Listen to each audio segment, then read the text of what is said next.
সকলোলৈকে ভোগালী বিহুৰ আন্তৰিক শুভেচ্ছা জ্ঞাপন কৰিছোঁ। এয়া পিঠাগুড়ি এনেকৈ চালি আছোঁ। আজিনো কি বনাইছোঁ শেষলৈকে ভিডিঅ'টো আপোনালোকে চাব বুলি আশা ৰাখিলোঁ। পিঠা পনা ইতিমধ্যে আপোনালোকে চাগে বনোৱা হৈয়ে গৈছে। আজি ভাবিলোঁ আপোনালোকৰ লগত আৰু এটা পিঠাৰ ৰেচিপি শ্বেয়াৰ কৰোঁ। আৰু পিঠা ৰেচিপি বুলি ক'লে আমি এইটো পিঠা খাই বহুত ভাল পাওঁ, চাহৰ লগত গৰম গৰমকৈ, নহয়নে?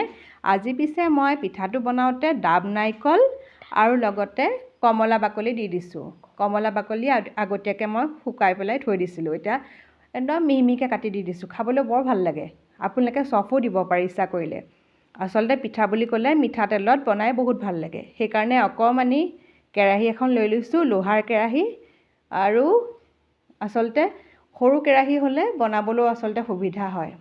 এতিয়া মই এটাৰ পাছত ইটোকে মই জোলপিঠা বনাই আছোঁ। আপোনালোকে পিছে জোলপিঠা বুলি কয় নে ঘিলা পিঠা বুলি কয়? কমেণ্টত জনাবচোন।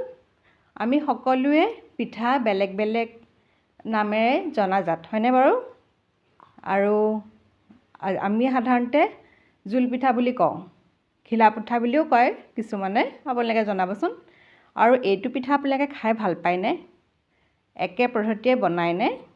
নে আপোনালোকে অকণমান বেলেগকৈ বনায়? সেইটো মোক জনাবচোন। আৰু গুড় আৰু পিঠাগুড়িয়ে প্ৰথমে আৰু এনেকৈ সানি ল'লোঁ। আন্দাজমতে অকণমান পানী দি দিলোঁ। তাৰপাছতে আৰু বিশেষকৈ মিহি মিহিকৈ নাৰিকল কাটি ল'লোঁ। ডাব নাৰিকলহে দিছোঁ ইয়াত দেই, আপোনালোকে ৰুকা নাৰিকলো দিব পাৰে। ৰুকা নাৰিকল অকণমান দিলেও আচলতে খাবলৈ ভাল লাগে। জোল পিঠা বনোৱা এটা কুকিং টিপছ। তাত যদি নাৰিকল ৰুকা নহ'লে মিহি মিহিকৈ যদি নাৰিকল কাটি দিয়া হয়, বিশেষকৈ ডাব নাৰিকল কাটিব লাগিব নাৰিকল বুলি ক'লে। লগতে চফ নাইবা কমলা টেঙাৰ শুকান বাকলি যদি দিয়া হয়, খাবলৈ আৰু সোৱাদ হয়। আপোনালোকে বাৰু তেনেকৈ বনায় নেকি? মই কিন্তু তেনেকৈ বনাই বহুত ভাল পাওঁ। চিম্পলকৈও বনাব পাৰি, এনেকৈ বনায়ো বহুত ভাল লাগে। সেয়েহে এতিয়া বনাই আছোঁ। আৰু আপোনালোকে পিছে কি কি আয়োজন কৰিছে? মাঘৰ বিহু বুলি ক'লে আচলতে আমাৰ সকলোৱে আনন্দৰে ভৰি পৰে মনত, নহয়নে?